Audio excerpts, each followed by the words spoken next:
Hello students, welcome to Gyanjyoti coaching centre. Gyanjyoti coaching সেন্টারের পক্ষ থেকে তোমাদের সকলকে জানাই আরো একবার স্বাগত। তো স্টুডেন্টস, আজকে আমি যে বিষয় নিয়ে পুনরায় তোমাদের সামনে চলে এসেছি তা হলো প্রথম নরসিংহ বর্মন নিয়ে। তো আলোচনা শুরু করার পূর্বে তোমাদের একটা ছোট ইনফরমেশন দিয়ে রাখি, তোমরা যারা এখনো আমাদের সাথে যুক্ত হওনি কিংবা যুক্ত হতে চাইছো তারা উপরের এই দুটো নাম্বারের মধ্যে যে কোনো একটিতে যোগাযোগ করে আমাদের সাথে যুক্ত হতে পারো। চলো আর দেরি না করে আমরা আজকের আলোচনা শুরু করি। তো আজকের আলোচনা হলো প্রথম নরসিংহ বর্মনের। এক্ষেত্রে বলা হয়েছে যে পল্লব রাজ প্রথম মহেন্দ্র বর্মনের মৃত্যুর পর রাজা হন তার পুত্র প্রথম নরসিংহ বর্মন এবং তার রাজত্বকাল হলো 630 খ্রিস্টাব্দ থেকে 668 খ্রিস্টাব্দ পর্যন্ত। এবারে বলা যায় যে কোন কোন উপাদান থেকে আমরা প্রথম নরসিংহ বর্মন সম্পর্কে জানতে পারি। তো মূলত বিভিন্ন লিপি থেকে তার সম্পর্কে জানা যায়, যার মধ্যে অন্যতম একটি লিপি হলো আইহোল লিপি। এছাড়া বিভিন্ন গ্রন্থ থেকেও আমরা তার সম্পর্কে জানতে পারি, যার মধ্যে অন্যতম একটি গ্রন্থ হলো মহাবংশ গ্রন্থ। তো প্রথম নরসিংহ বর্মন একাধিক উপাধি গ্রহণ করেছিলেন, যার মধ্যে অন্যতম কয়েকটি উপাধি হলো মহামল্ল এবং বাতাপি কোন্ড।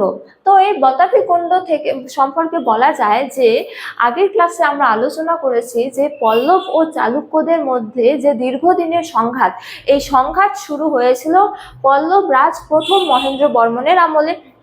এবারে পিতার সেই দ্বন্দ্ব প্রথম নরসিংহ বর্মন অব্যাহত রাখে এবং তিনি তার সময়কালে যে চালুক্য রাজ ছিলেন তিনি ছিলেন দ্বিতীয় পুলকেশী। তো দ্বিতীয় পুলকেশীকে তিনি পরাজিত করেছিলেন, অর্থাৎ চালুক্যদের পরাজিত করেছিলেন এবং চালুক্যদের যে রাজধানী বতাপি সেটা নিজ সাম্রাজ্যভুক্ত করেছিলেন। তো এই সবচেয়ে বড় সাফল্যের জন্য তিনি যে উপাধি গ্রহণ করেছিলেন তাই হলো বতাপি কোন্ড। এবারে তার সাম্রাজ্য বিস্তার। এক্ষেত্রে বলা হয়েছে যে চালুক্যদের পরাজিত করার পর তিনি একে একে দক্ষিণ ভারতের বিভিন্ন শক্তি যেমন চোল, কেরল, পাণ্ডু, কলভ্র নানা শক্তিকে পরাজিত করে দক্ষিণ ভারতে নিজ সাম্রাজ্যভুক্ত করেছিল। এরপরে দক্ষিণ ভারতে এক সুবিস্তীর্ণ অঞ্চল নিজ সাম্রাজ্যভুক্ত করার পর তিনি সিংহলে দুটি নৌ অভিযান প্রেরণ করেন। সিংহল হলো বর্তমানের শ্রীলঙ্কা এবং সিংহলে তিনি নিজ অনুগত কোনো এক ব্যক্তিকে সিংহাসনে বসান। ফলে বলা যায় যে পরোক্ষভাবে হলেও সিংহল তার সাম্রাজ্যভুক্ত ছিল। এবারে তার কৃতিত্ব। এক্ষেত্রে বলা হয়েছে যে প্রথম নরসিংহ বর্মনের রাজত্বকালে আনুমানিক 640 খ্রিস্টাব্দ নাগাদ হিউয়েন-সাং দক্ষিণ ভারতে এসেছিলেন এবং তিনি তৎকালীন সময়ের নানা তথ্য তুলে ধরেছেন। অর্থাৎ হিউয়েন-সাং এর বিবরণ থেকে আমরা দক্ষিণ ভারতের বিশেষত প্রথম নরসিংহ বর্মনের রাজত্বকালের একাধিক তথ্য জানতে পারি। যেমন হিউয়েন-সাং উল্লেখ করেছেন যে প্রথম নরসিংহ বর্মনের রাজত্বকালে প্রজারা খুবই সুখী এবং উন্নত ধরনের জীবনযাপন করতেন।